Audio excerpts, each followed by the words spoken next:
have you thought about that? And her ideas would always be really good. So they gave her as a mentor a much more senior person than the other graduates had.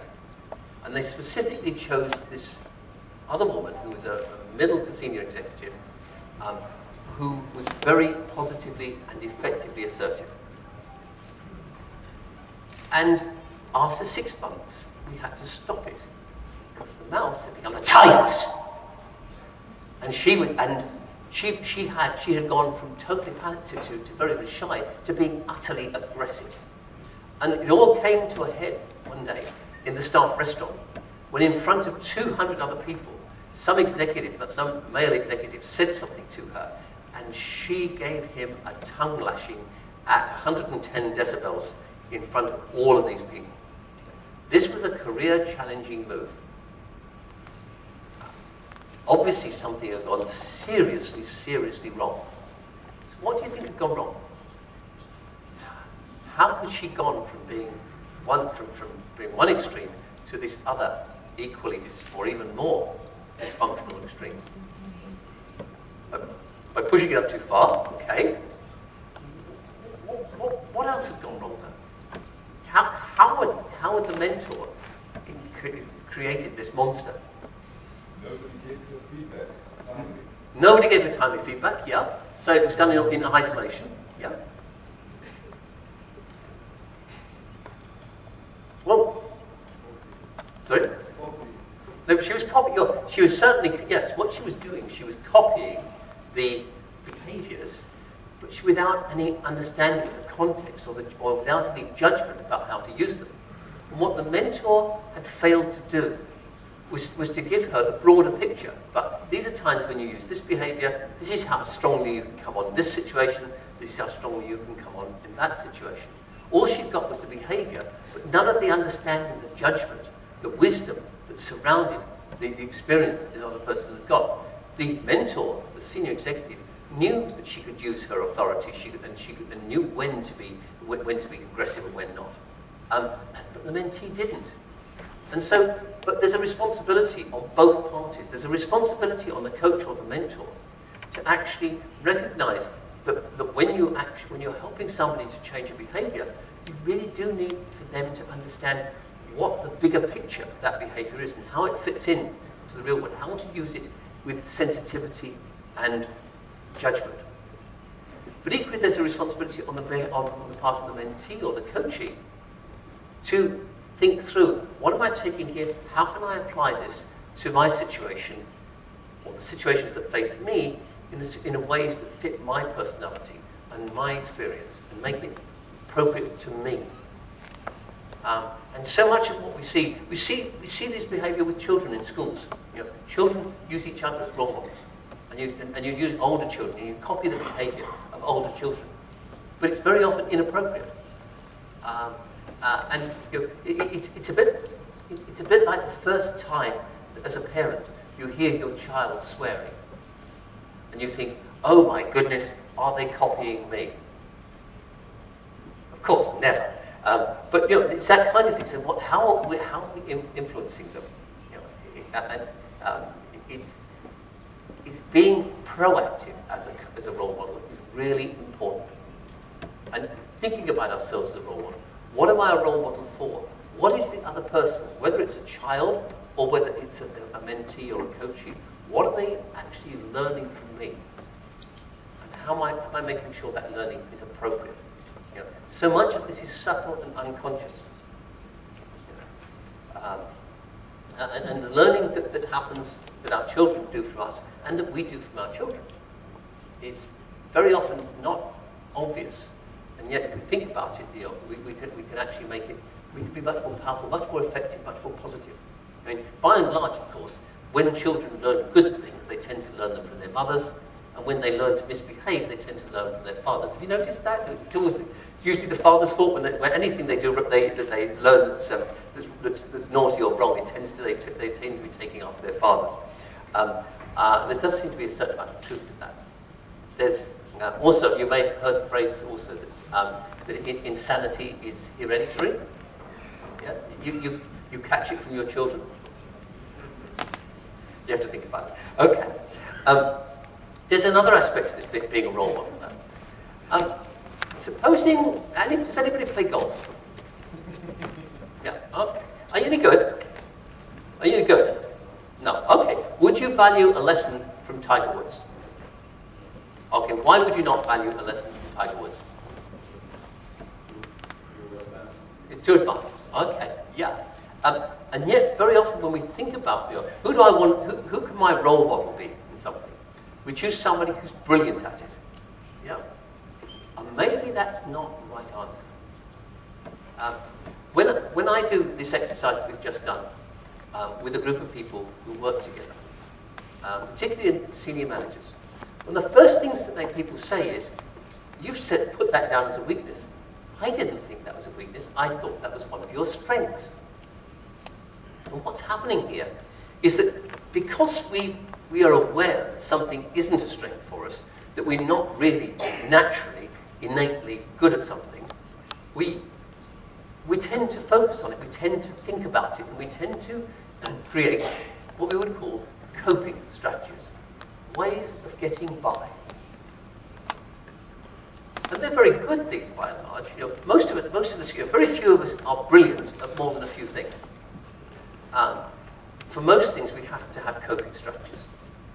Very few of us are really good time managers. So we get by finding routines and processes that help us to become a bit more focused, a bit better at doing it. And what we find is that if you've got somebody who is actually, let's, for example, say, not very good at managing their time, to put them with somebody who is brilliant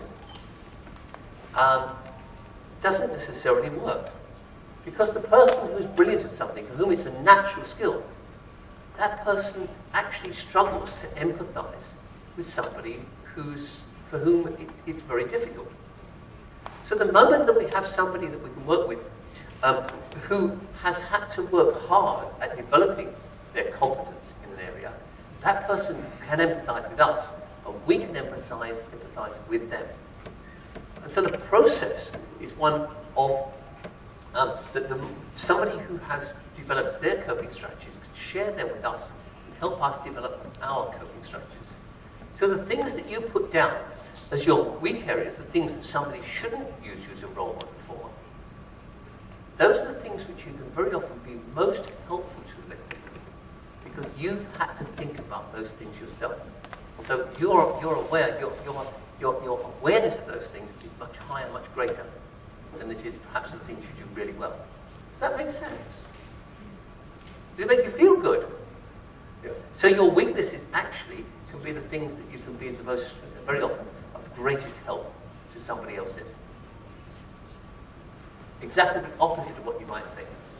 Okay, so let's look at e-mentoring and e-coaching. If you'd asked me 5 years ago whether I thought that doing mentoring or coaching by email was effective, I would have said, no, it can't possibly be as good as doing it face-to-face.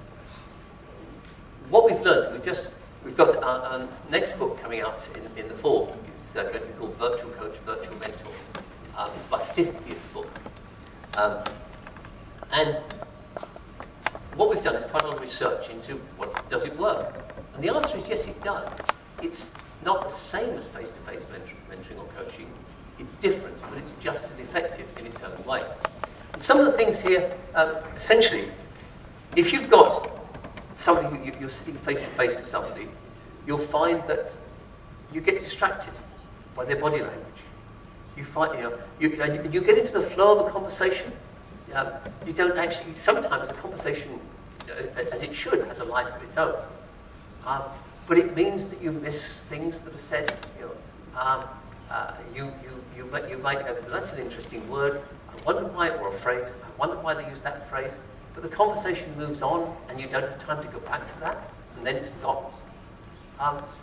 So there are lots of negatives to face-to-face mentoring and coaching, as well as positives. If you've got e-mentoring or e-coaching, one of the first things you've got is a record. So you can look at the language there, you can say, oh, isn't it interesting you keep using this phrase? You've also got built-in reflective space. I said earlier that people find it difficult to cope with silence. You know, I mean, it takes, one piece of research looked at how long it took people to change radio stations when there was interference on the one they were listening to, or there was silence on the one they were listening to. And it turned out to be 4.5 seconds. So our ability to cope with silence is really very, very poor, very, very, very low. But in e-mentoring, that time is built in. So actually we have time for reflection. And what we find is that people ask fewer questions, but better questions. And they have time to think about their responses in a much more effective way. So you get a lot more depth in some ways out of some e-mentoring discussions.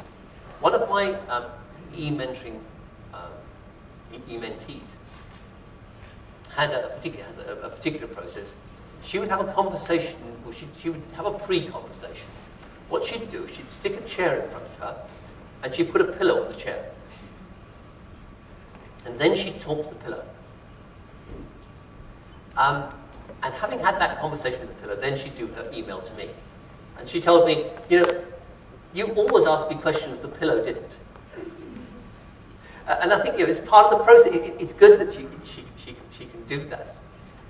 We also find, and there's very good research to suggest, that when you are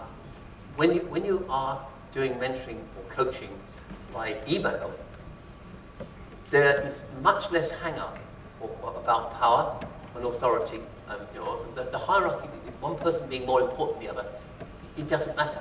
You have much less influence the other person's power in an email conversation than you do in a face-to-face conversation. Of course, yeah, there are downsides. One of the downsides is that you can't really tell, you can't really get emotion out. You can't tell very easily what emotions the other person is showing, so because you can't see them. And sometimes the language in emails is, the way that we interpret it is deceptive. So there's very good research to show that when we receive an email which is intended to be positive, we will tend to look at it or interpret it in a way which is much more towards being neutral. When we see an email that is meant to be neutral, we are likely to interpret it as being rather more negative. So there's a negative shift in the way that we read emails. And if you are middle-aged and male, that tendency is greater than for other groups of people. Nobody's quite sure why that is, but yeah. So we will tend to take a more negative perception of the email than it was intended. Now, the other way of coaching and mentoring is by email. Sorry, it's by telephone. And telephone's a difficult one. What we tried to understand was why, when so many, particularly in the United States, many coaches do nothing but telephone coaching.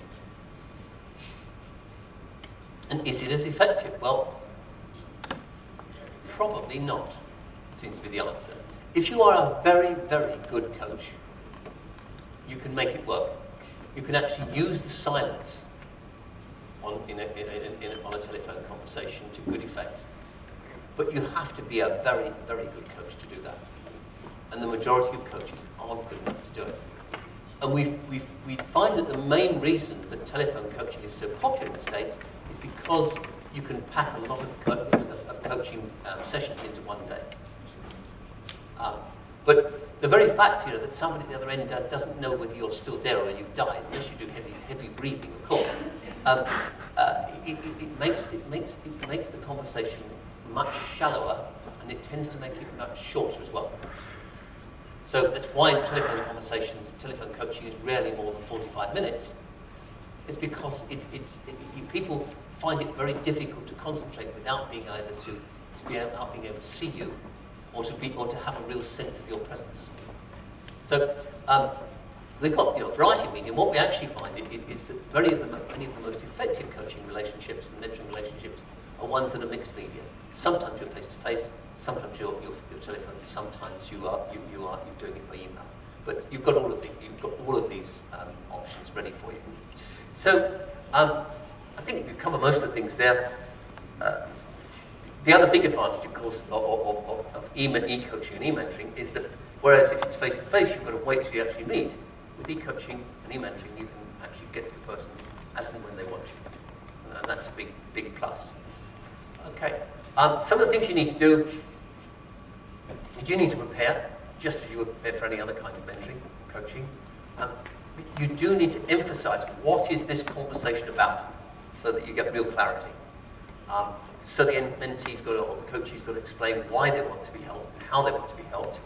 The mentor actually says, well, what am I going to get out of this too? What am I trying to understand from this?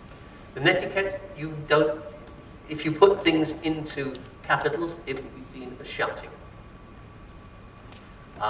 Also, some coaches have made the mistake of sending their coach an email, but they said, and of course, I'll attach a few documents, and sort of 42 gigabytes later,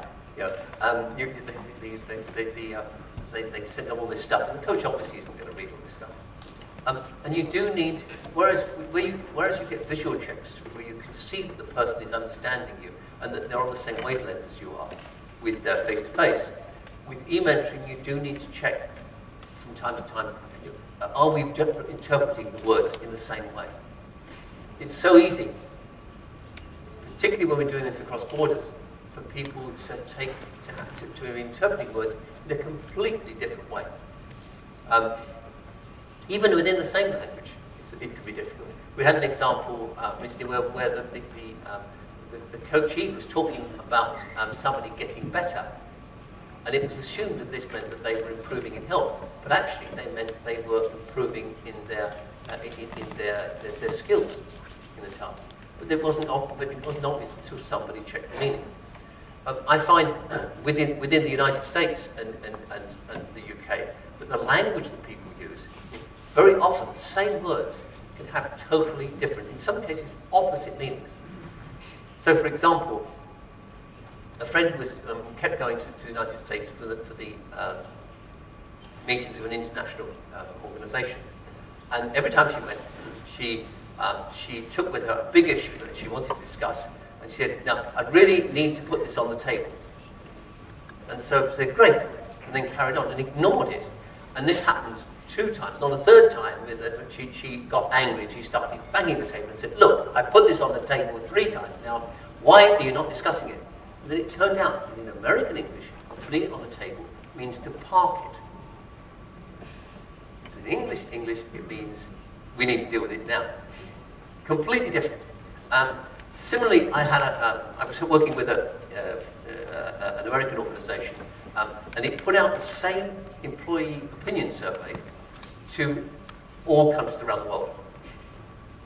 And when it got to Europe, the European heads of HR couldn't understand why the Americans come back and said, "Your results are terrible," and they were looking, "They're very, very good.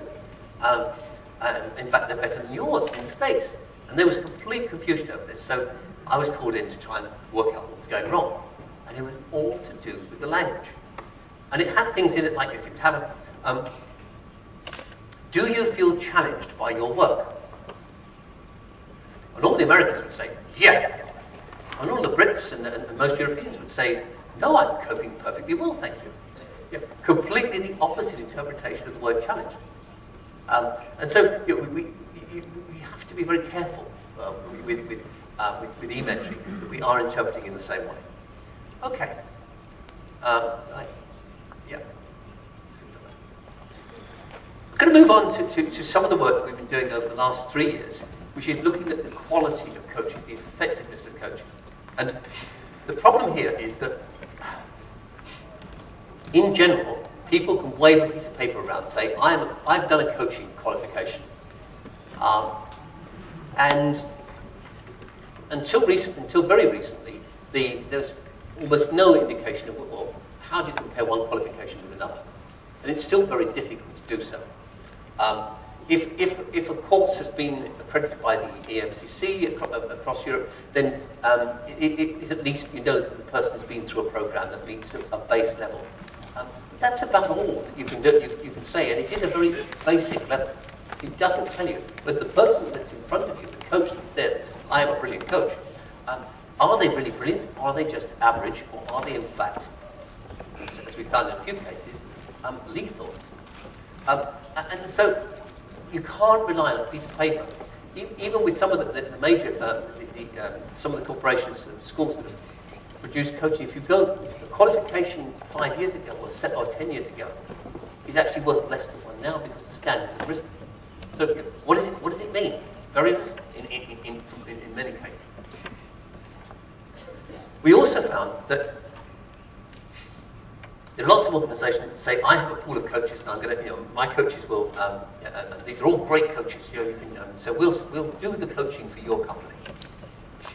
But the reality is that in every case that we've examined, you've got a small number of really good coaches, and then a range of people who can go from the moderately competent to the absolutely dire, dreadful. So, just saying, coach pools basically have a real problem.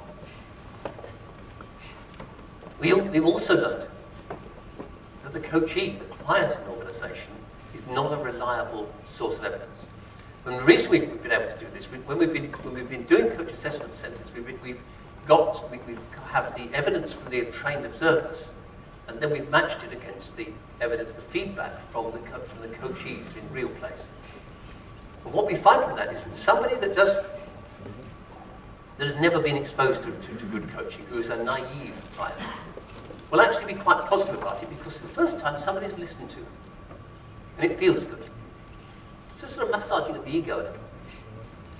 And their scores will be almost random.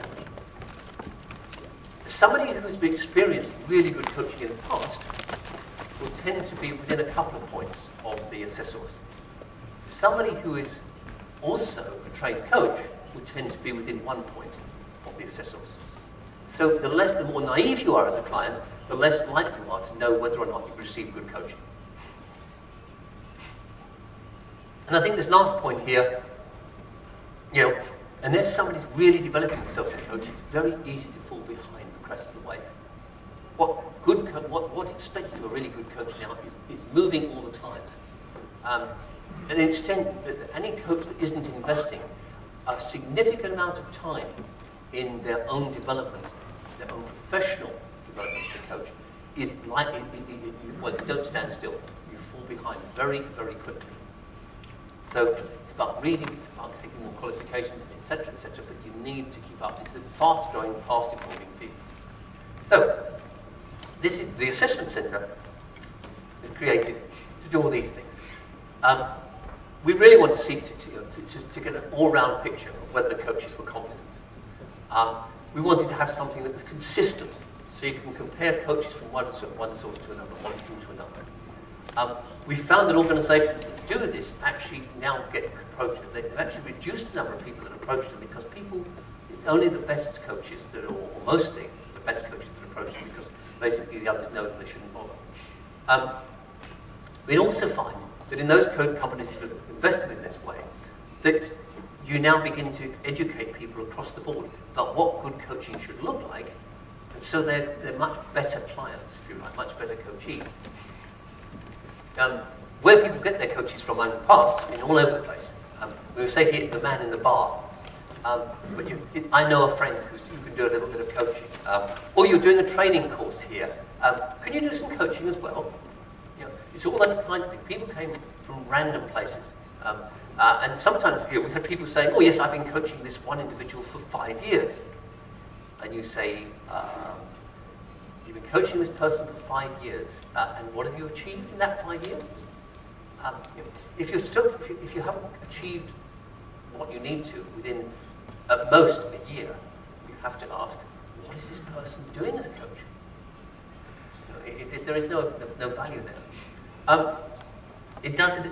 You can look at the levels of coaching that you've got and the levels of coaching that you need for different people, and you can actually have a structured process as a company. And we save a lot of money.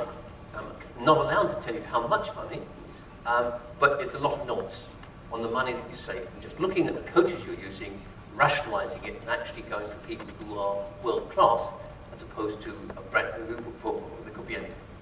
So, in this coach assessment center, we've got all of these things. You've got to have an application process that sifts out people who just aren't going to make the grade, who don't have enough experience, say, at executive level. You've got to help the selected coaches to prepare for their evaluation, their assessment.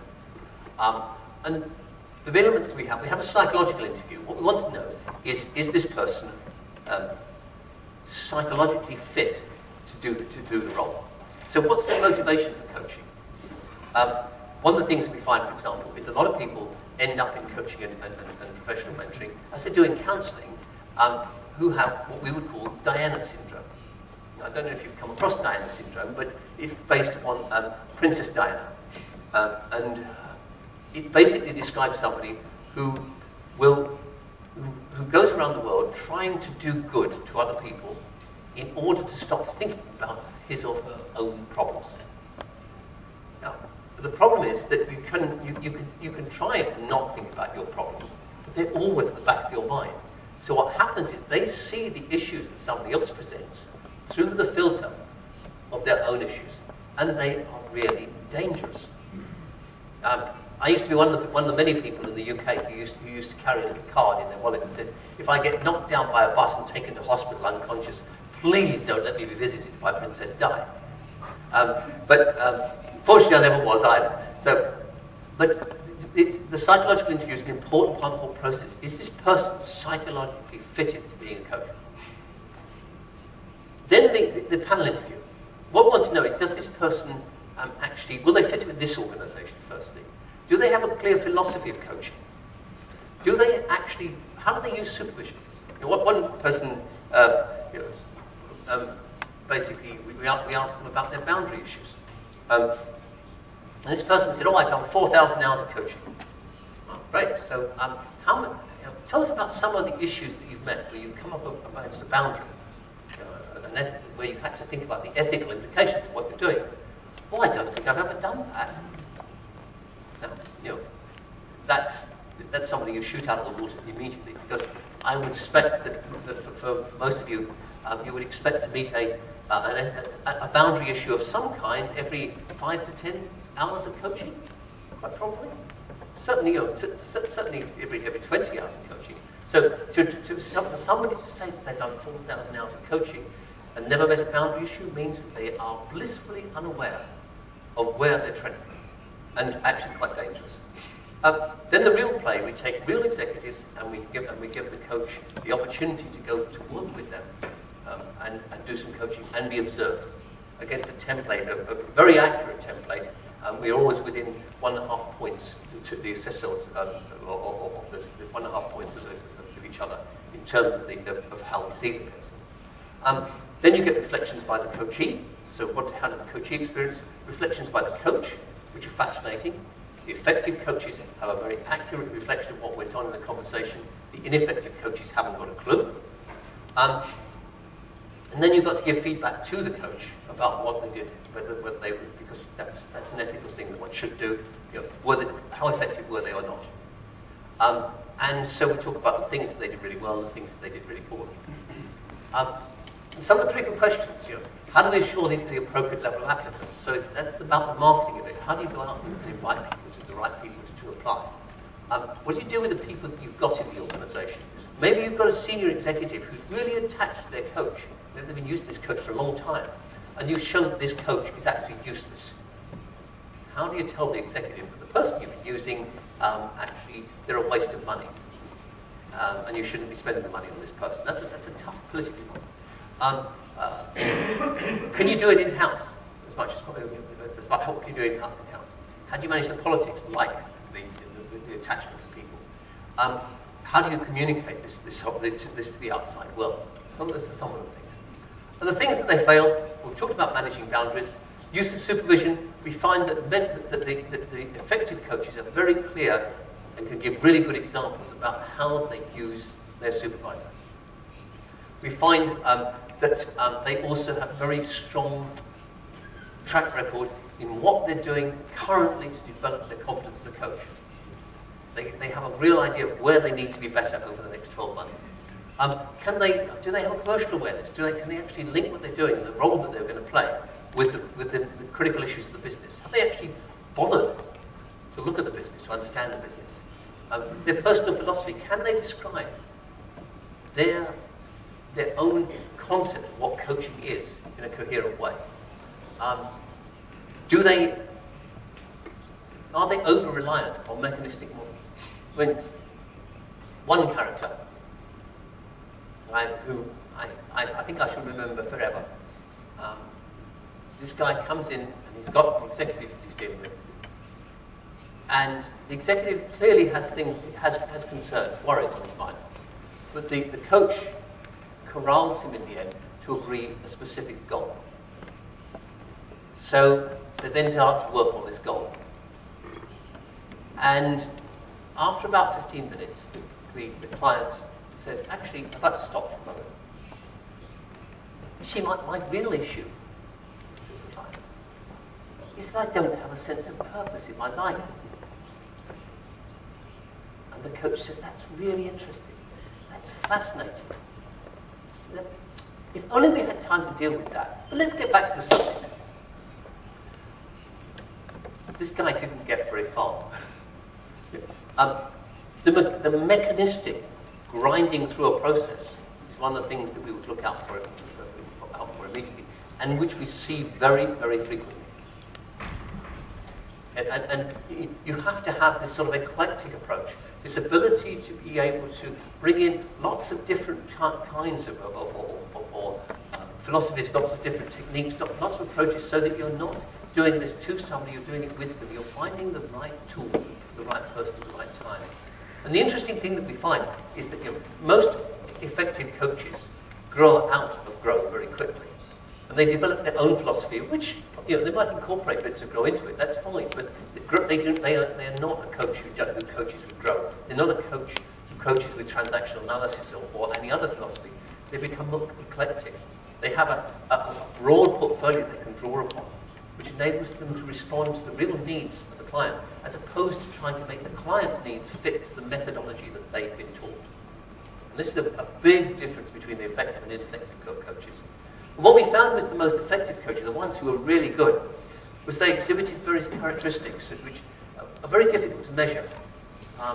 But they have an incredible level of authenticity.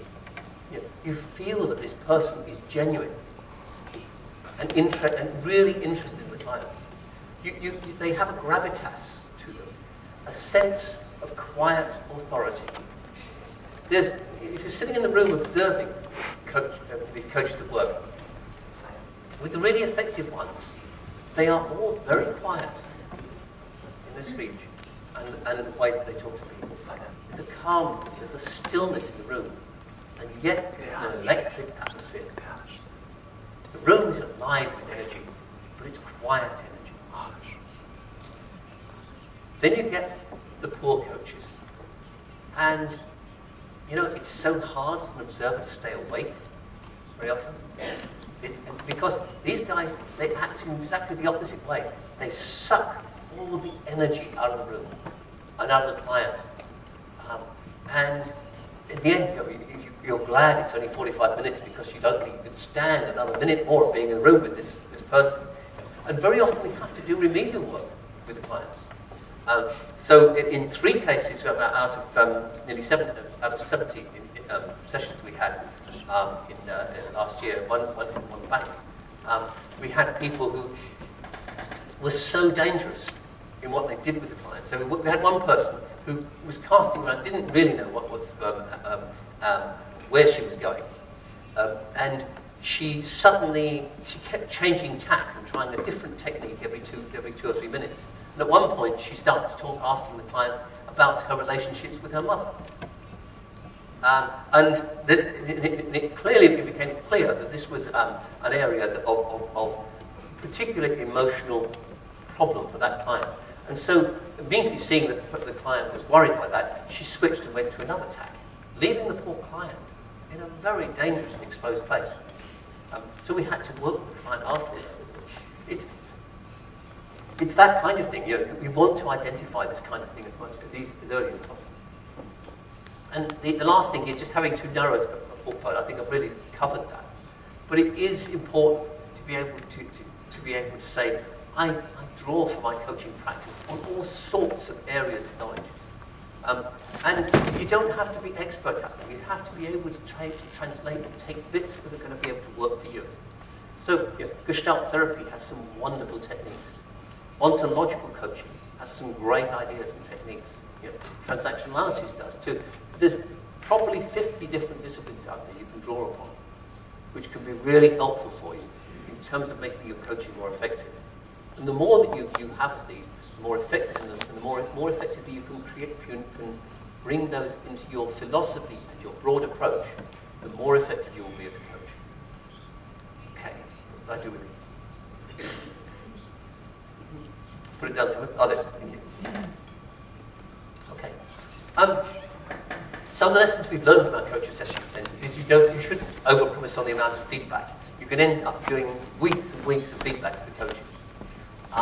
You've got to get support from everybody inside the organisation. HR people tend to have a vested interest in keeping their own consultants involved, and you have to negotiate around that.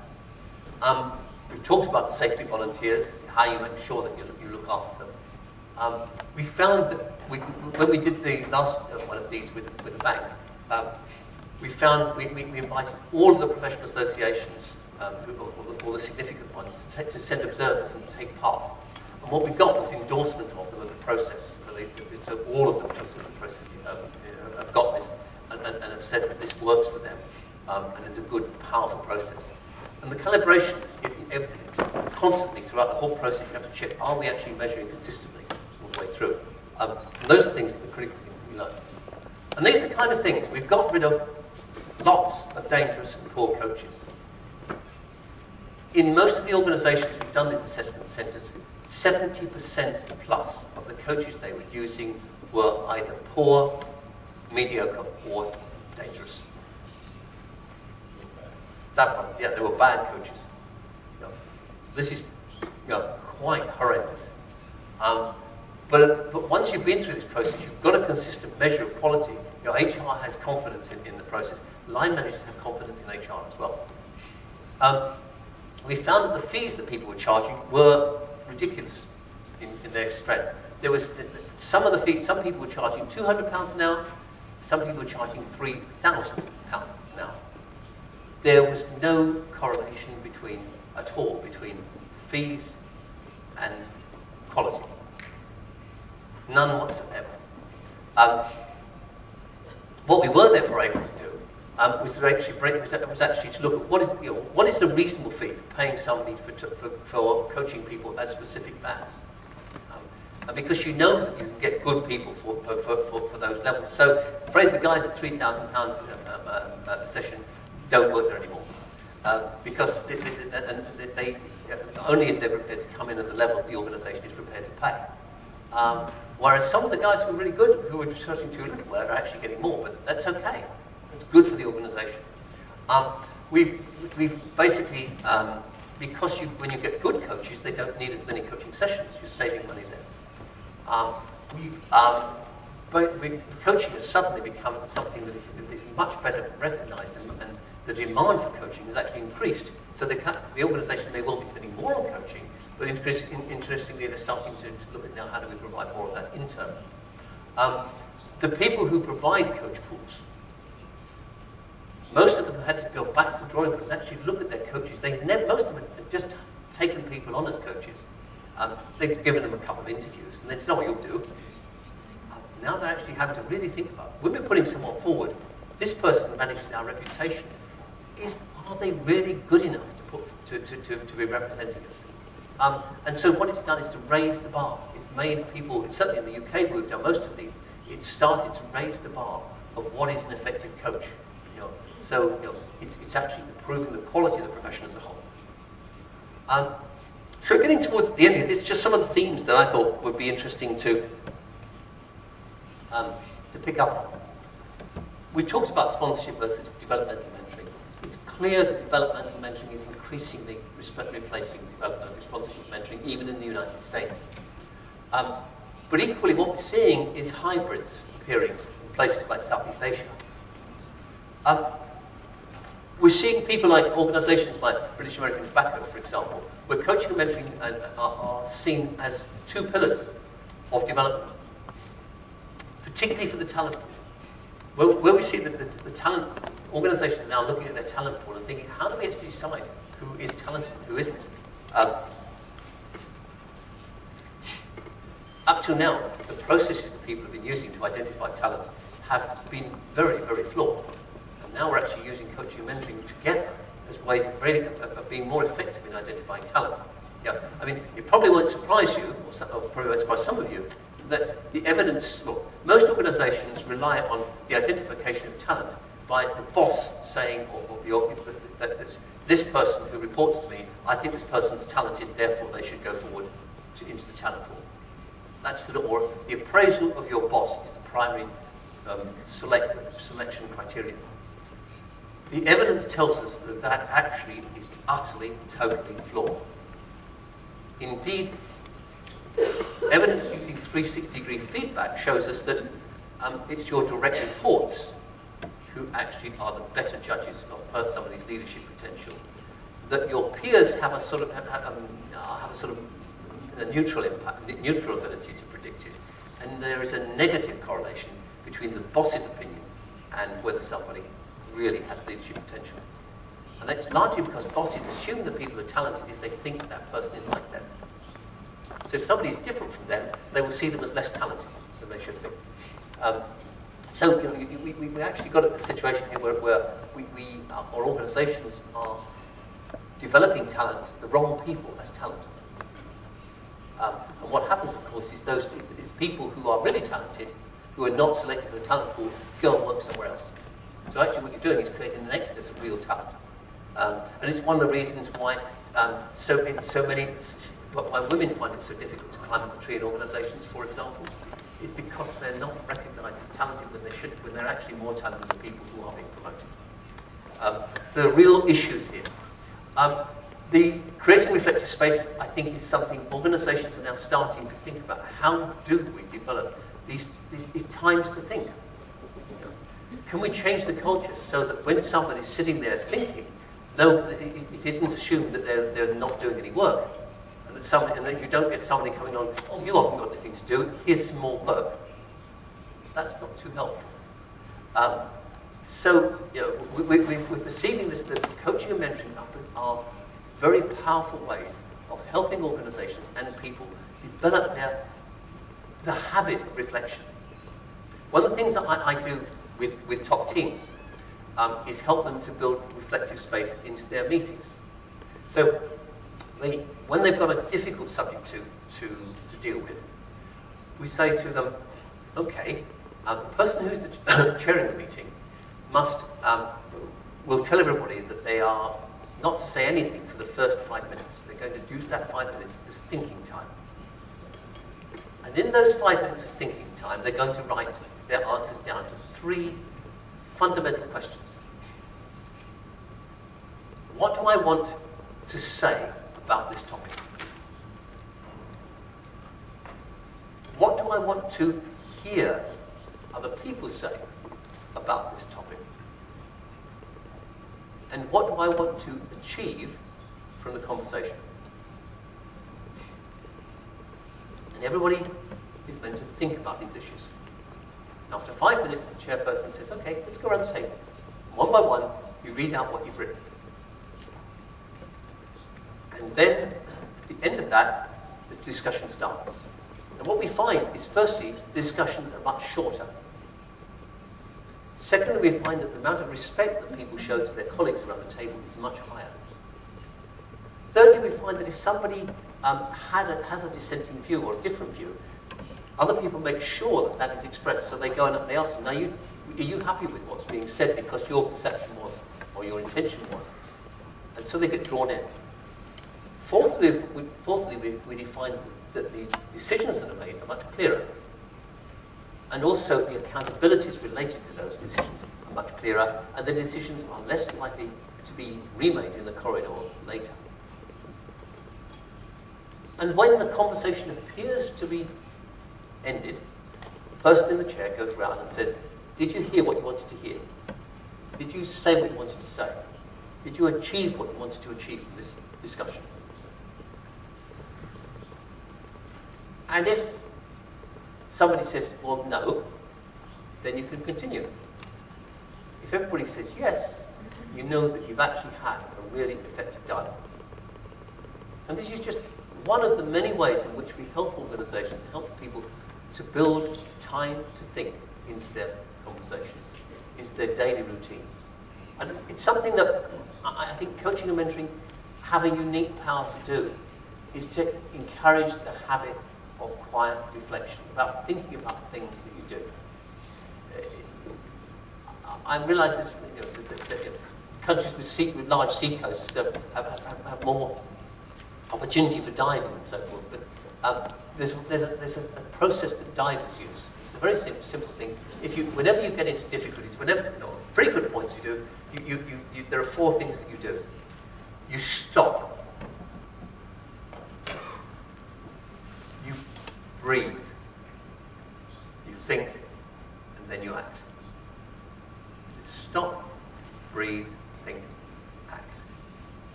And somehow, this is what organizations do. They tend to act. They tend to do it the opposite way round. They tend to act, and they tend to think about what they've done, and then they take a breath and say, "Oh my God, it's all gone wrong," and they never do the stop. Well, only when things do go badly wrong.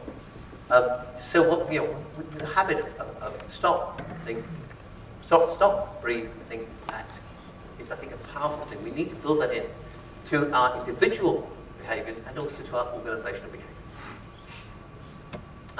The cross-cultural supervision is a big thing. The basic conclusion that all of the big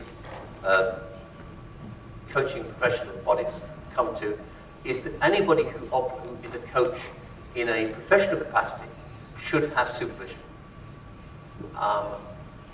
And that it's advisable for people who are coaches within an organisation, so it's a part-time, it's a small part of their job, also to have some form of supervision, although it doesn't have to be as intense.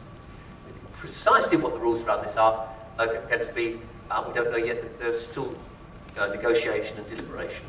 But essentially, what supervision does is it helps you to think about the quality and the ethicality of your practice. And it gives you an opportunity to really work out, how am I going to develop as a coach? What is it that I need to do? What is my own personal development plan as a coach for the next 12 months?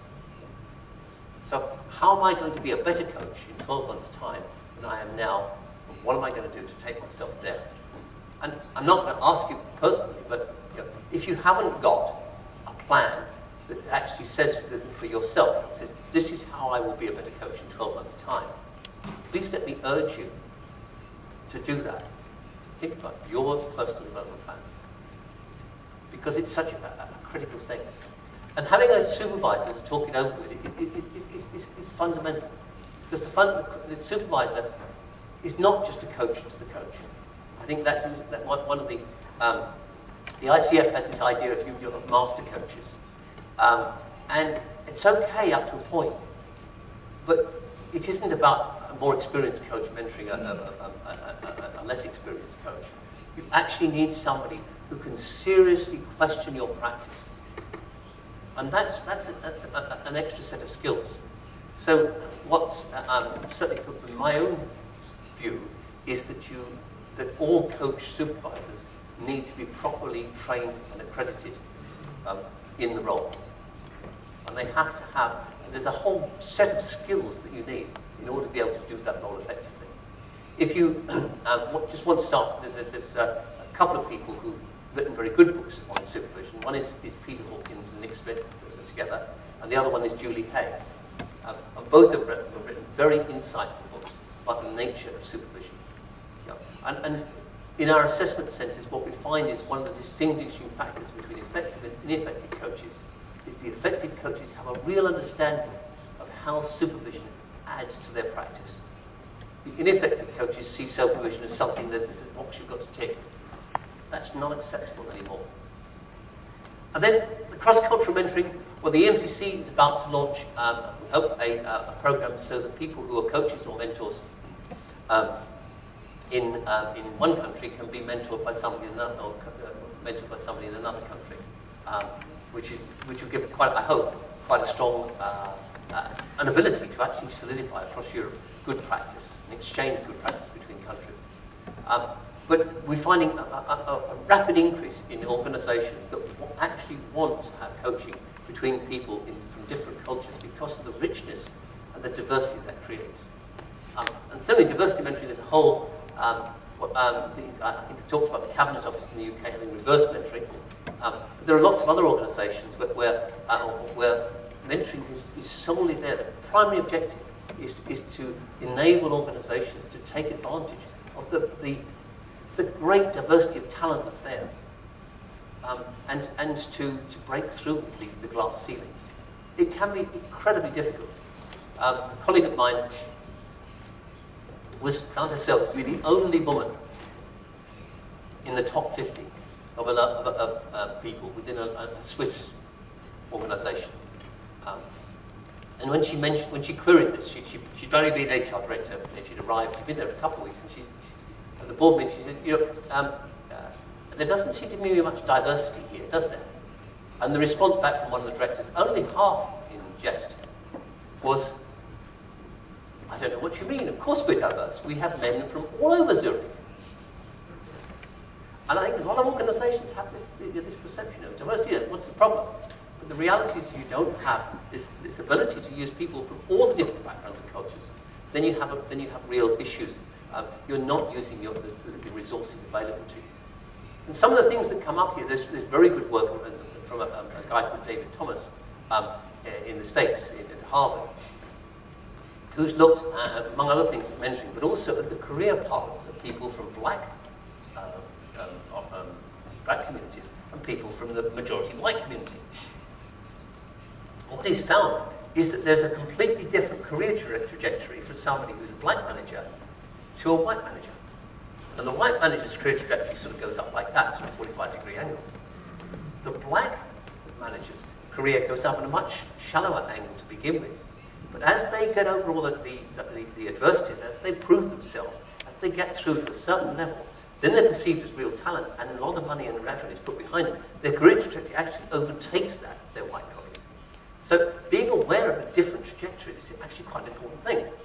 So mentoring and coaching are really powerful in helping support that process, and in some ways, evening out the curves. And then, well, reverse mentoring is an important part of that. So, lastly, I think we're going to see a lot more linkage between mentoring and coaching. The differences between them, as we've seen, are not always that clear, but they do have a supportive role to play between them.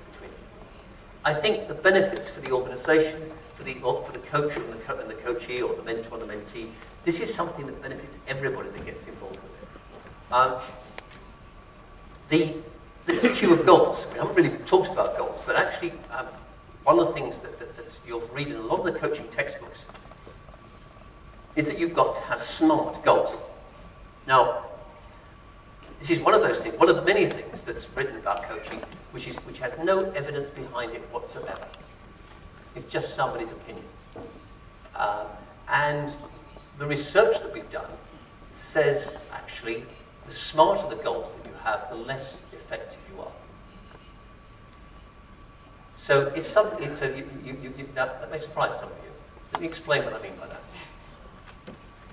If you start a coaching or a mentoring relationship with a goal that is very, very specific, you tend to focus on that goal, and you tend to ignore things beside it. But actually, the goals in coaching and mentoring tend to emerge when relationships are most effective. So that if you've got this very smart goal at the beginning, it actually gets in the way of the emergence of real goals. And so you're working in things that are less important to the person, and you're not giving them the opportunity to actually change their goals as they go along.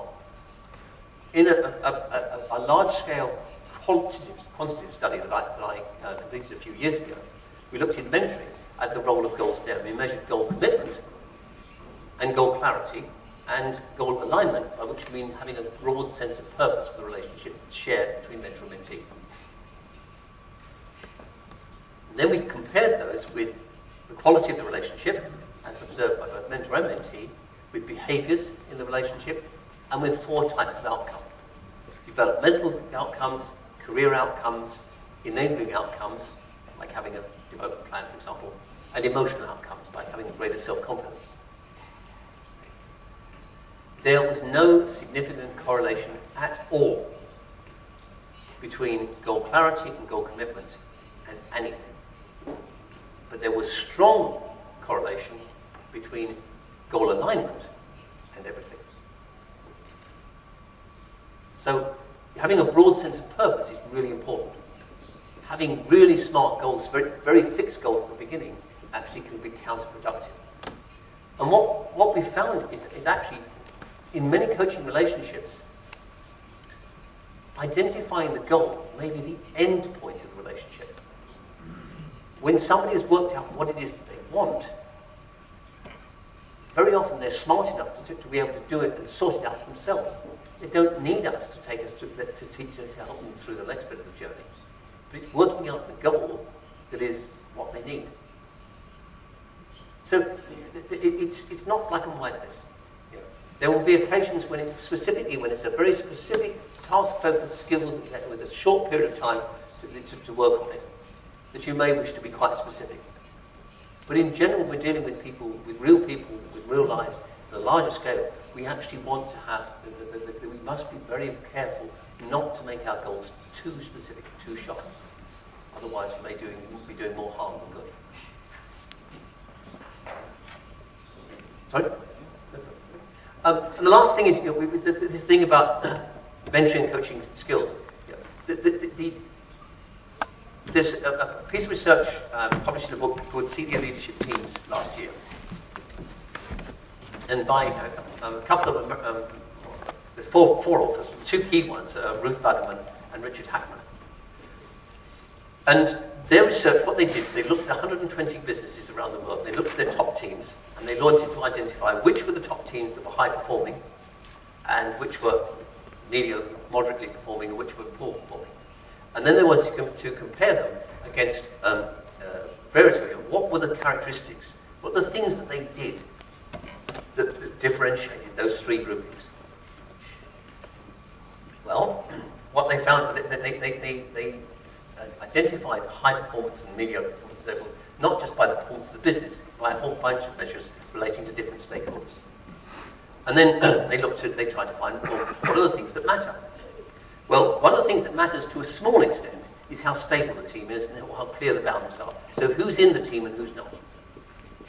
But it's only a minor effect. The biggest effect, the thing that accounted for almost all the variation in the performance of those top teams, was the amount of time that they spent in coaching type behaviors, in coaching other people and in being coached.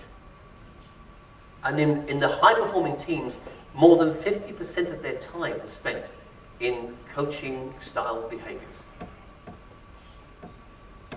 So, when we say mentoring and coaching skills is an essential competence for leaders, if you're going to spend that amount of time doing it, you better be good at it. And increasingly, we're beginning to see that this message is getting through to organizations, even during the recession. If you're spending all your time in crisis dealing with problems, rather than in learning mode and helping other people to learn, the best way out of the crisis is to help people to learn to do things better. And so, I think for me, this is one of the most powerful messages, most encouraging messages. It shows as coaches and mentors, we really do have a powerful role to play in helping other people become coaches and mentors too, in transferring our understanding, our knowledge, our skills to those leaders of organizations so they can become more effective and so they can serve the customers and the societies that they work in much more effectively. So I think it's a fantastic time to be a coach or a mentor. It's a fantastic time to be training and developing coaches and mentors. It's a challenging time too. But if it wasn't challenging, it wouldn't be fun, would it? Sometimes I talk about a mentor I think of another word, because the word mentor itself is an interesting word. Obviously, it goes back to mentoring in Greek mythology. Although mentor himself was not a very good mentor. Mentor, in fact, was utterly useless. The real mentor was the goddess Athena, who is the goddess of wisdom. And that's really what it's about: creating wisdom in ourselves and in the people that we try to help. But the word I like to add is I like to talk about the fermentor. You know, the person who really makes things bubble up and grows. You know, fermenting makes things grow and bubble and creates heat. And the fermentor, the fer is the iron, the steel. And there is a lot of steel. It's a tough love thing, mentoring and coaching. We ask hard questions.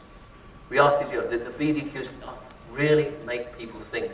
Indeed, the contracts that I have with my coachees and mentees, there's only one thing in it, but basically, and that is, I will ask you at least one question every time that will make you really stop and think. So that's the fur, that's the steel bit. The ment bit is about mind and about thinking. And in fact, it has two meanings. The mentor is somebody who cares for somebody, so that looks out for somebody, so that minds them, but also somebody who makes you think. So there's the steel, there's the making, there's the thinking, the quality of the thinking, and the or is about alternatives. Helping somebody generate alternative perspectives and alternative ways of doing and alternative ways of being. So I would commend you to being fermentors, and I hope I've given you some few ideas about how you might do that better. Thank you. Hvala profesore. Sada imamo opet onaj deo sa pitanjima, pa bih vas zamolio da pitanja koja ste smislili postavite profesoru. Već znate pravila, ove koji su bliži meni imaju prednost. Ja mislim da bi bilo dobro neko drugi. Sanja, da li je tu? Samo pojete. Pardon. Srećko Ćirić, Fast Radio. Da, Srećko Ćirić, Fast Radio. Imam dva pitanja, ako nije problem. Prvo pitanje je...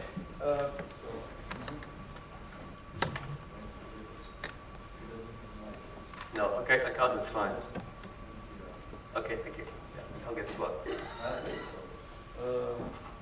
Prvo pitanje je u slučaju kada dođe do situacije da učenik ili neko ko prima mentorstvo u istoj organizaciji na hijerarhijskoj lestvici pređe svog mentora. Kako u tom slučaju da se ponaša učenik? Uroše, uzi mikrofon. Uroše, dodaj mikrofon. Okay. Yeah. Okay. Yes, it does happen quite a lot that you help somebody to grow, and they gradually in their career overtake you and become more important than you do. It's great to have a friend out there, in a few organisations they've actually recognised the role of somebody as development of other people. That there are certain managers who will come to a plateau position. They're never going to become the top manager themselves, but they have the capacity to enable other people to do that. And so they recognise those people and they celebrate them. And they actually reward them for that, for doing that. So it can be threatening, obviously, to a manager to think, well, I'm actually helping somebody to become better than me. You know, at the end of the day, if you aren't helping people to become better than you, you're limiting your own career. Because so many managers spend their time doing jobs which people below them could do. And one of the things that we recommend that managers do is actually think about their job as something where they can give away a quarter, they should be getting rid of a quarter of their job every year by delegating it to other people. Now, if you're going to do that, you've got to coach them, or they've got to be mentored. Somebody's got to help them to grow so they can do that. But if you're giving a quarter of your job away, that means you have a quarter of your time to go and do new things which will grow you. And so that's a powerful thing to do. Sometimes what we do, we make it even tougher in terms of people's thinking. So we take a group, we take managers who are reluctant to coach, and we say to them, okay, I want you to imagine that you've just been appointed to a task force. And in this task force, it's going to take up 80% of your time. So you've got to do your current job in 20% of the time it takes now. You're going to have to start doing this in 3 months' time. And you can't work any longer hours than you're working now. How are you going to do it? And everybody huffs and they puffs and they can't do it.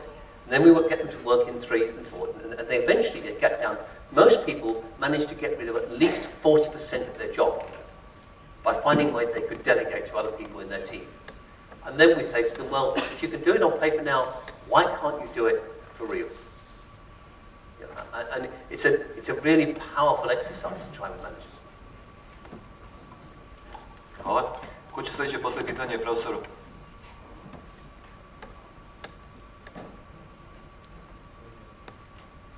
Dobre, izvolite. Davor Sikulski. Odmah, važi.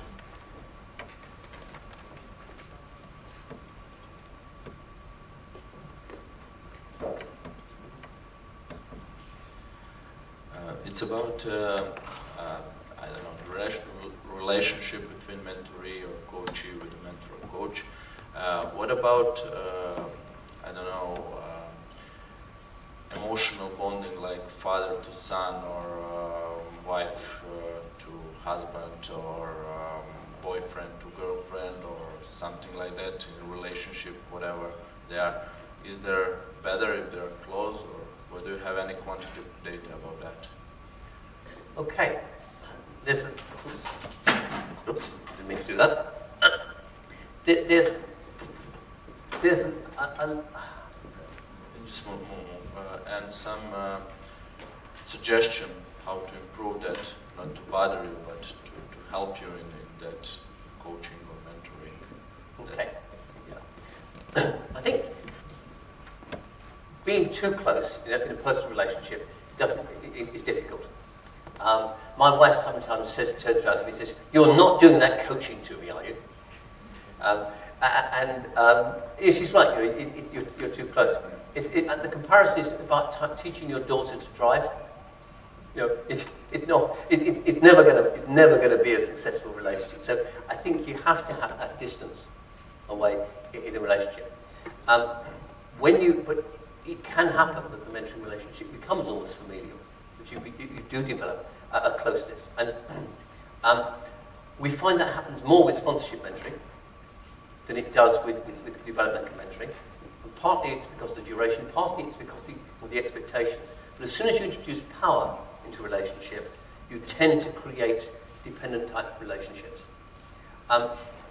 It's interesting that there was one piece of research by a lady called Chris Bennett, and what she looked at was mentoring relationships in the teaching profession and the acting profession.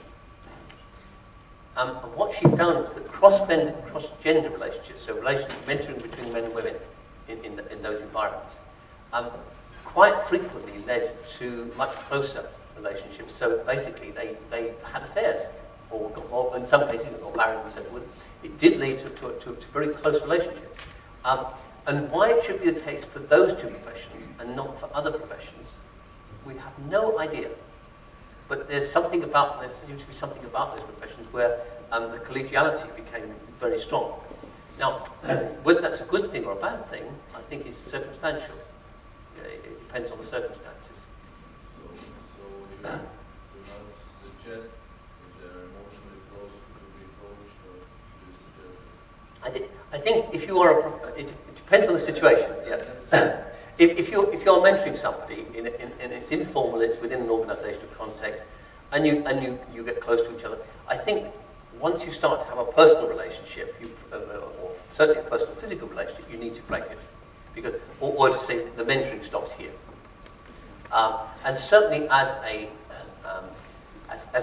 professional coach, as an executive coach working with somebody, you can't. The two things are incompatible. You can't be taking money from an organisation and be having an affair with the coachee. the same time. Friendship or whatever. Okay, well, just a friendship, it depends, again, on the level of friendship, how close a friendship.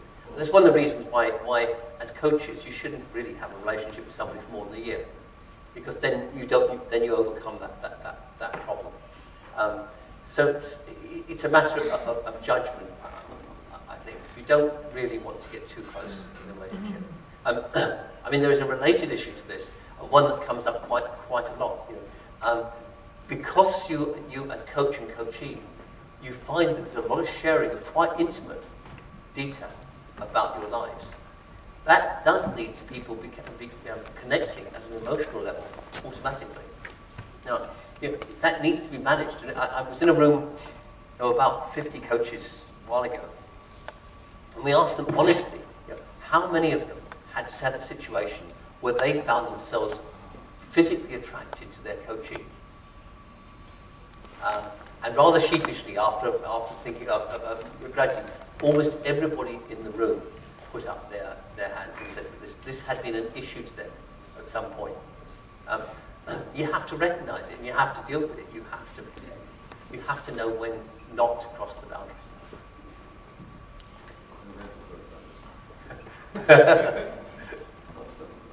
Thank you. Naravno, gospođo Zelac, bit će pitanje u sljedećem ovom delu. Thank you, profesor. Zora, je bilo pitanja još? Zamolio bih samo da to bude u onom sljedećem delu da bi ispoštovali, a sada ću biti ja i govorit ću u onom delu koji je meni najbitniji, a to je znači o prodaji. Kako mi ovaj coaching možemo da primjenimo kod prodajnih timova, jer kada sam ušao u čitavu ovu ideju coachinga pre nekih tu 9 mjeseci, razmišljao sam zbog čega bi se ja time bavio, zbog čega to meni može biti korist i šta kako ja da zaradim novac u čitavoj toj priči. I onda kad sam čitao i došao do zaključka da je coaching jedan normalni redosled koji nastupa nakon treninga. Sada, kad sam ja prodao sebi, onda mi je bilo daleko lakše da onda ja to prodajem direktorima sa kojima sam u saradnji. I pitanje koje sam najčešće dobio od njih, to je bilo ovo pitanje, znači, kako će imati korist od svega toga i kako on uopšte to da prepozna da je potreba coaching njegovim ljudima i kako će on sada iskoristiti sve to. Naravno, čitava situacija koja se dešava samo je komplikovala čitavu tu priču, ali generalno sad ću vam izneti neka moja iskustva koja su potkrepljena inostranom literaturom i onda na kraju ću vidjeti šta je to do čega sam došao u čitavoj toj priči. Dakle, ono što sam zaključio na osnovu te literature i tog iskustva da je najbolje da direktor firme razmisli kakva je to razlika. To je ono što na zapadu zovu gap, a što bi se u srpskom jeziku moglo da se prevede kao razlika, ili oni koji su tehničke naobrazbe mogli bi da kažu kakav je to zazor između šta je to što ljudi sada znaju i onoga što bi oni trebaju, znači u prodaji da znaju. Dalje što bi bilo to je šta trenutno rade i onoga što bi oni trebali da rade u prodaji, postojeća znanja, strategije, veštine koje imaju sada i onoga što bi to bilo njihovo buduće i rezultati koji trenutno poslužu i oni očekivani rezultate. Svi vi koji ste direktori prodaje, sigurno ste došli ovdje da biste mogli to primijeniti i da bi na kraju sve to završilo sa nekim povećanjem nekog novca. I ako smo sada govorili o tom gapu, o toj razlici, vizualno, to veoma lako možemo da predstavimo kao neki most. Ja kad smo ovdje u Beogradu možda zamislimo jedan budući most koji će biti, mi smo otprilike negdje sad tamo, na Novom Beogradu, a ovdje je Čukarica, ovdje ovaj stup gdje se nalazi, to je donji špic Ade Ciganije. Znači zamislite jedan ovako lepi most koji će uskoro biti i realizovan kod nas. I sad se nalazimo na ovoj strani Novobeogradskoj, mi treba da pređemo do Čukarice. U našem biznisu, znači mi imamo te ljude u prodaji kojima trebamo nešto da uradimo da bi prešli na ovu drugu stranu. U fizičkom životu i u ovom realnom životu, kada govorimo o mostu, znamo što treba da se uradi. Ali šta je to što treba da uradimo s ovim našim ljudima u prodaji da bi se postigli ti rezultati, da bi mogli da pređemo na tu drugu stranu? Pre svega jako je bitno da razgraničimo da li smo mi njima učitelji ili smo im koučevi. A veoma često smo i jedno i drugo, i vidjet ćemo da po našoj definiciji posla, veoma često mi koji rukovodimo prodajom smo i učitelj i kouč. Šta radi neko koji je učitelj? Dovoljno se setimo kada smo bili u osnovnoj školi, tako možda dosta davno, ali setimo se neki onda u srednjoj školi šta smo bili i šta su nam radili.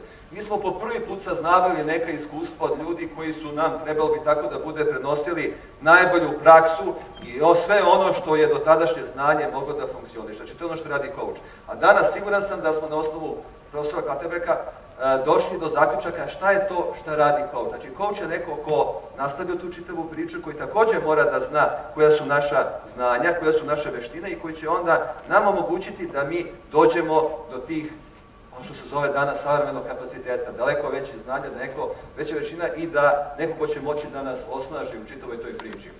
Kada je prodavcima potreban trener, a kada im je potreban coach? Pa ćemo tu razgraničiti neke situacije. Govorit ćemo o 3 situacije, slobodno možete da gledate u mene, jer ovo je nešto što je izuzetno bitno. Kompletnu prezentaciju možete skinuti sa sajta često Direktora. Znači, prva situacija, zaposlili ste osobu koja je došla pravo s fakulteta. Da će biti coach ili će to je biti trener, ili će to je biti učitelj. Definitivno, kao što kaže Davor, bit ćemo i učitelj. Jer ta osoba na fakultetu nije učila ni kako se piše virman, a da ne govorimo o tome da nije učila kako se poziva direktor, kako se zakazuje sastanak, kako su bile sekretarica, kako se prepoznaju potrebe direktora sa kojim razgovara i kako će ona na kraju krajeva njemu to da proda. Znači, to je ono što ćemo mi sve raditi sa njom. Sva ta znanja ćemo je preneti i mi ćemo je definitivno, kada saznamo što je taj gap, kada saznamo što je ta razlika, biti neko ko će njoj biti učitelj. Zamislimo drugu situaciju. Imate osobu koja je kod vas u prodaji već godinu dana. Postigla je dobre rezultate i rekli ste joj, situacija je teška, razmislit ćemo da li ćemo te zaposliti, ali ako ti budeš nastavio kao što radiš godinu dana, ti ćeš sigurno biti primljen. Primetila je ta osoba da od 4 koliko su primljeni, bili tako na tu probu, samo je ona uspela, znači osjeća se super. Međutim, u proteklih godinu dana naučila je dosta toga, uspjela je da vam dovede 2 velika nova korisnika, zadovoljan zbog toga, ali sada u protekle 2-3 meseca, ko zna zbog čega, ne postiže najbolje rezultate. Bila je čak jedna reklamacija od strane velikog sistema na tu osobu, recimo da se zove Petar, i Petar je svestan da je on podigao kredit za kola, da li će biti primjen ili neće, to zavisi od njegovih rezultata koji su sve lošiji, a u početku je sve izgledalo super kada je podigao taj kredit i očigledno mi možemo da prepoznamo tu situaciju. Šta ćemo mi sa njim raditi? Mi možemo da radimo sa njim više stvari. Jedna stvar, da zamislimo tu situaciju koju ćemo raditi sa njim, to je da ćemo preneti neka nova znanja. Da li sam pravo ako kažem da prodavati pre godinu dana, sjetite se ono, juli 2008. i prodavati danas, nije isto. Masa stvari se promenila, ako ništa drugo, direktori su došli do jednog genijalnog načina da vas eskiviraju, a to je da kažu kriza je, ove godine ništa nećemo ulagati, ništa nećemo kupovati, ove godine nećemo čak ni disati. Sad čekat ćemo da prođe, kao da je to oluja koja će proći i ništa nećemo raditi.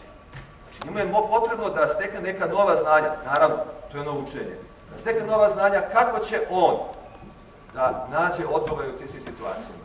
To je jedna stvar. Druga stvar, zamislite samo njega, čim je on vođen u toj situaciji kad zna da mora da plaća kredite, ne znam da će biti primljen, neće biti primljen u stalni radnost kod vas, da razmislimo šta je to u situaciji što možemo da uradimo s njega. Definitivno, znači to je coaching. Krenut ćemo sa njim i raditi, da saznamo, da razbijemo sve te njegove strahove, da saznamo šta je to, pre svega koja je njemu opasnost, da saznamo šta je to što njega blokira da postiže maksimalne rezultate. Jer to je druga stvar. Treća stvar koju možemo da radimo sa njim, to je da mi sami, koji smo rukovodioci i koji to najbolje znamo kako se to prodali, smo nekada to prodavali, razmislimo da li je došlo nekih promjena. Da razmislimo koje je to fino podešavanje koje mi treba sada da uradimo kako bi mogli da postignemo ono što je sada zahtjev našeg tržišta. Naravno, četvrta stvar koju može da uradi to je da vidimo na koje sve načine taj čovjek može da dođe do novih rješenja, do novih korisnika. Opet, to bi bio coaching. Znači, sistem strukturiranih pitanja gdje će on moći da dođe do rješenja šta treba uraditi. I treća situacija o kojoj ću govoriti, to je recimo gospođica Milica, ili gospođa Milica, pošto radi već 20 godina u prodaji, imala izuzetno dobre rezultate, jer bi mogla da bude u prodaji 20 godina, nije postigla dobre rezultate i sada se našla u situaciji da ne postiže više dobro. Znači, došlo do nekih promjena. Šta sa njom treba raditi? Naravno, ovo vam ja ubrzavam, ali treba doći pre svega do toga da vidimo šta je to njen gap, šta je to, šta je problem i šta je to razlika, malo pre koje smo spominjali. Može se veoma lako desiti da postoji potreba i za treningom i za coachingom. Način na koji je prodavala nekad. Znam da ljudi koji su 20 godina u prodaji, znači prodaju u principu stvaranja dobrih odnosa, stvaranja preporuka i to je super. A neke stvari, kako dobijati nove korisnike, to je ono što stari prodavci izbjegavaju. Rade stvari rutinski. I onda, znači, fokusirati se na to kako ona sada da iskoristi to sve što zna, kako da stekne nova znanja treningom, a naravno, coaching iskoristiti u onom delu da se razbiju svi ti njeni strahovi i da se ona ponovo vrati na one stare, dobre staze prodaje. Evo, to su bila ta 3 scenarija koje imate u prezentaciji. Inače, ja sam vam danas spremio više nego ono što ću vam sada reći. Ovo je jedan od tih slajdova gdje možete tačno vidite šta možete da radite sve sa tim prodavcem. Samo da pročitam ovu reč, pa mi se čini da nije u duhu srpskog jezika, ali ajde da kažemo šta možete da coachujete kod prodavaca. I tu vam je navedeno sve ono što može da se radi sa vašim prodavcima. Ova posljednja stavka, odnos, to je ono što se engleski kaže relationship. Karakteristike odličnih prodavaca. Ovog lika već znate, to je naš virtualni PR Srmica Pametnica i nju koristim kad želim da kažem nešto što je bitno. Ovo su stvari koje obično stavljate u oglase. Šta je to što se očekuje od ljudi koji rade kod vas? I želim samo da ovo stalno imate pred očima. I da imate pred očima nekog vašeg prodavca koji ima ove karakteristike. I siguran sam da imate. A siguran sam da imate neke prodavce kojima fali, nedostaje neka od ovih karakteristika. Ta karakteristika, ta najslabija karika, to je upravo onaj koji će biti njegov otežavajući element, ograničavajući element, da on ne može da postigne svoje maksimalne rezultate. Ovo je još jedan alat koji sam vam spremio, a to je da pitate kako želite da ih coachujete. Dobar deo današnjeg dana razgovaramo o pitanjima, pitanja su osnova svega i evo, tu imate čitavu grupu pitanja koje sam ja vama spremio, da bi sve to završio u 20 minuta. Odgovor je šta bi bilo, koji je tvoj akcioni plan da postigneš sve te ciljeve. Zamislite ispred sebe prodavca sa kojim sedite, postavljate ovako strukturirana pitanja i zajednički sa njim, ili bolje reći, zajedno on sa vama dolazi do najboljih rješenja.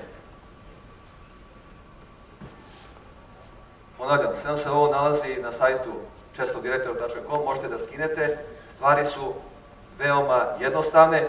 Samo bih voleo da ovo se shvati kao jedan alat koji možete primjenjujete kod vaših ljudi u prodaji i da znate kada im postavite ovako pitanje da ste uradili najbolju moguću stvar.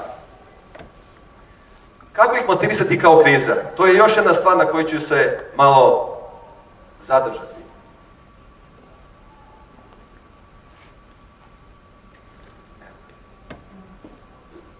Kakav je uticaj straha uopšte na ljude? Znamo da je uticaj straha takav na ljude da se oni parališu. Pitanje koje vam slobodno mogu postaviti, šta mislite, da li vaši ljudi imaju sad strah? Naravno da imaju. Naravno da imaju strah, a taj strah ih parališe. Onaj koji je u strahu, on postiže daleko lošije rezultate. Znači šta je potrebno raditi? Potrebno je kod tih ljudi razviti taj strah. To je jedan od načina koji može da se razvije i upravo coaching. Razgovora sa svim tim ljudima. I sad je tu jedna jako bitna stvar. Kakav im vi primjer dajete? Na onoj konferenciji u novembru, 20. novembra prošle godine, kad je bio dr. David Clutterbuck, jedna od osnovnih stvari koju mi je rekao, kaže, Vlado, tvoji zaposleni ne smiju da osete da je kriza. I tvoji korisnici ne smiju da osete da je kriza. A to sve isključivo zavisi od tebe.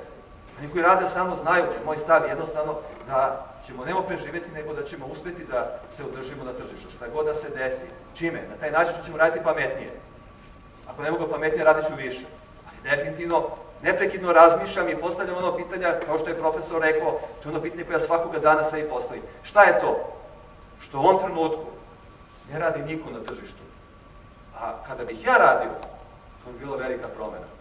Kada neprekidno, stalno razmišljam i stalno dovodim sebe u ona stanja, čita puno knjiga o kreativnosti, to su ona stanja, čovjek kada se tušira, kreativan je, onoj prelaz između sna i jave, to je ono najkreativnije. I treća, ono kao što ste pogodili, kada se čovjek nalazi u prirodi i kada šeta. Ne kada stoji, nego kada se šeta u prirodi. Kako vi dajte primjer, znači to je osnova svega. Ako ne ste vi uplašeni, naravno ćete biti uplašeni. I da li ste vi motivisani zadovoljstvom ili strahom? Šta je to što mi o našem lepom poslu možemo da kažemo da je lepo? Ili možemo, da li uopšte možemo da kažemo da je lepo? Ili samo gledamo da preživimo? Ako možemo da kažemo da imamo zadovoljstvo u našem poslu i da prepoznamo ta zadovoljstva, šta će nam to obezbediti ovaj naš posao, onda sigurno ćemo moći da budemo vođeni tim zadovoljstvima i tim lepim stvarima. Ovo je jako bitna stvar. Također, neophodno je od svih tih naših ljudi koji su u našom prodajnom timu definisati i tačno im reći šta je to što mi od njih očekujemo. Evo anegdota samo jedna, u vezi sa coachingom, moja koleginica Biljana koju ste upoznali danas, sigurno preko telefona ili ovde, sad ima neke zdravstvene poteškoće i vodili smo razgovor. Te zdravstvene poteškoće su nastale zbog čega? Zbog konzumiranja cigareta. I onda seli smo i krenuli smo u razgovor. Ne da ostavi cigarete, jer čovjek ne može nešto da ostavi, a tako, nego kako da vodi zdrav život. I ako razmišljamo o tome kako se vodi zdrav život, ja sam sigurno krenuo da je stimulišan. Rekao sam Biljana, onog trenutka kad kreneš da vodiš zdrav život, svakog meseca ćeš dobijati 10.000 više od mene. Znači, ja da je motivišem. U isto vreme, smislio sam i ono šta će se desiti. Ako nastaviš ovako kao što si dalje, svakog meseca ti ćeš u svoje plate meni davati 10.000. Jednostavno, ponašali smo sistem koji mora da da razliku i kad se je razmislila, kad je došla u četvrtak na posao, rekla Vlado, ajde, prihvatam, to je to. Ali strah je doterao do toga, mora da ide na magnetnu rezonancu. A tu sam ja bio samo da usmerim tu čitavu priču. Pripremite ih na moguće promene.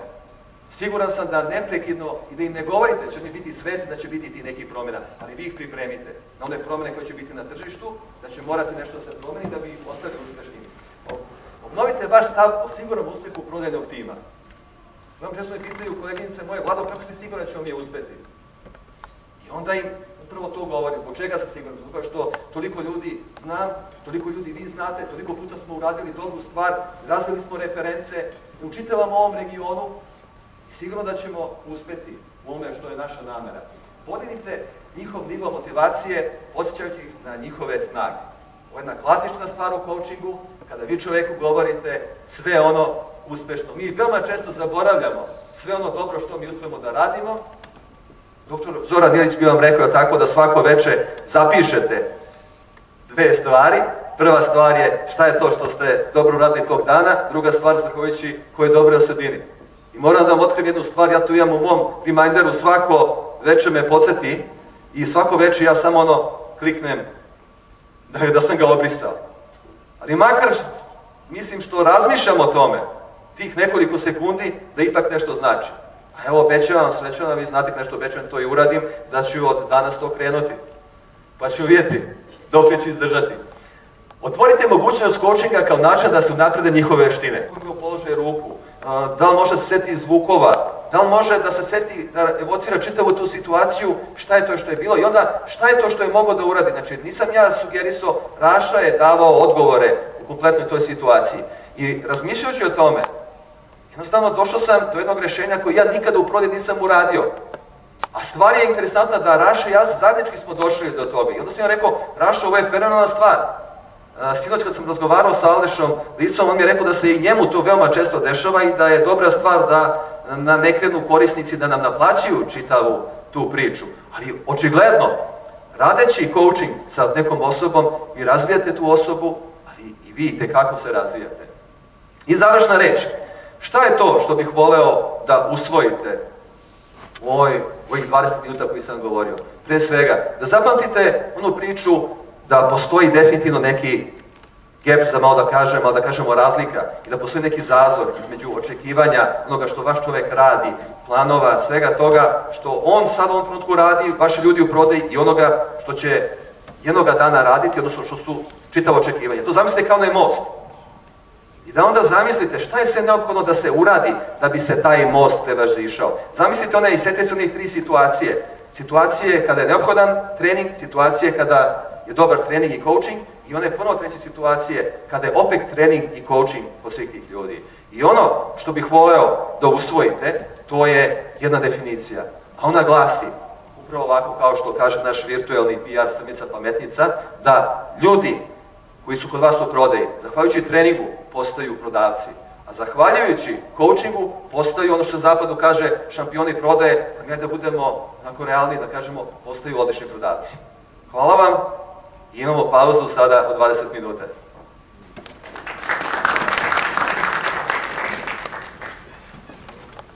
To have some depth of management. So he needed these people to change and take responsibility for managing the company instead of deferring every decision to him. So he told them, look, you decide on things, but they didn't take any notice. They still paid him every time, and they came back and said, no, you tell us what to do. So he went on holiday for 2 weeks, and he said, you decide everything while I'm away. He came back, and all the things were on his desk, waiting for decisions. And he was getting angrier and angrier. So we talked about it. We said, well, actually, maybe the answer is not to get angry. Let's try a different tactic.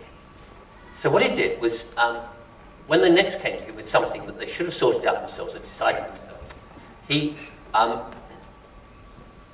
sat them down, he got them a cup of tea, they talked about it for half an hour. Back to their desk, there was a little brown envelope on their desk. And they opened the envelope, and it was an interdepartmental invoice. And it said, for doing your job.